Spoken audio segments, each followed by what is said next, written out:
It is awesome. It's truly awesome. Yeah, very fortunate to get to do that.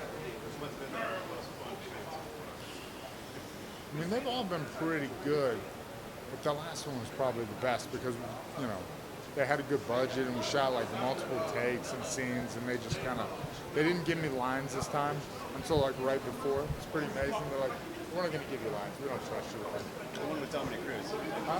The Dominic Cruz. Yes, yes. Well, they've all kind of been with Dominic Cruz, you know.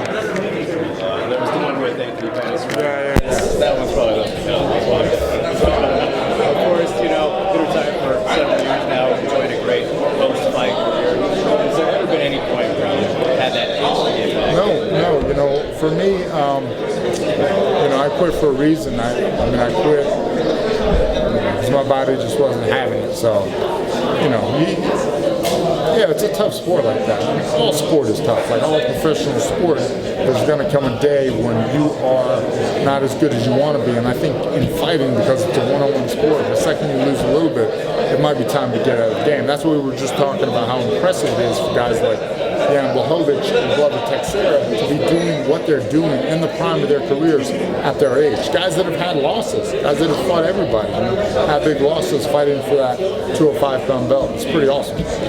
And they're doing something right. Yeah, definitely. We're getting Jones and Gustafsson one inducted here, right alongside Stephanie Bonner and herself in the first fight. Which fight would you say was better? Oh, well, you know, they have the distinctive advantage of an extra 10 minutes.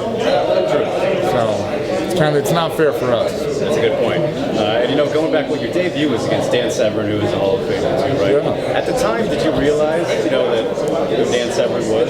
Well, oh yeah. No, I knew who he was. It was ironic because it was hard to find tape on people back then, and it wasn't hard to find tape on Dan because he had, you know, 27 million.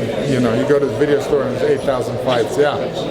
So that was, I mean, that was fun except for a couple minutes there where it kind of hurt me. It was a joke. And GSP also getting inducted. Oh my goodness, yeah. What's your favorite GSP fight? It's still the second with Matt Hughes. You know, it was just, to me, that was like, oh geez, this kid is a complete martial artist. He's out wrestling Matt Hughes. This is crazy. You know, and Matt was, I knew how good Matt was, and to see that, I was like, oh boy, this guy's a complete martial artist. And then just looking back at the coaches he picked and the people kind of he brought into the sport for single disciplines and how he blended it together. The guy was a true martial artist. All right, and going back to retirement, you know, you see a lot of fighters going out of retirement and coming right back. What do you feel like that is attributed to? Do you feel like so, and this happened to me to a very small extent. You quit putting your body through it and you start to feel better. You're like, oh, I'm not grinding 15, 20 hours a week. I feel okay. Hey, I bet I could do that. Maybe I could just train smarter, you know? Do you feel like maybe there's any pressure from the outside, you know, coaches, wise, people saying it's time to hang it up, and maybe they hang it up too early because of that? I don't know. I mean, when you're in there and you're not confident that you want to be in there in a fight, that's a bad feeling. You got to want to do this, which, you know, you can say the same thing with anything. You got to want to do it, but it's different fighting. Thank you. Forrest, I got one right here. You know what, Forrest, I think when you were fighting, very popular, people love to see you around. In retirement, you know, you've kind of been a behind-the-scenes guy. We know you're at the PI and you're doing fantastic work. People always talk about it.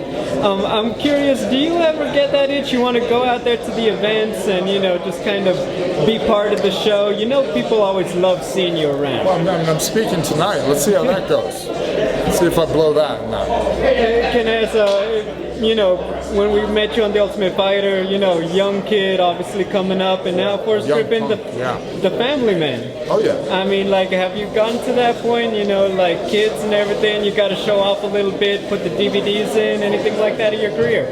No, my daughter does sometimes say, like, oh, you're a UFC fighter. I'm like, no, babe, I'm not. I'm retired, you know, because she knows the sport and she knows that I'm always watching it. She knows a lot of the fighters, but yeah.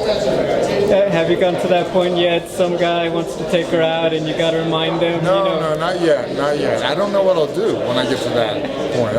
We'll see. Have you thought about it? Just like, you know what? The belt's right there when he walks in. Yeah.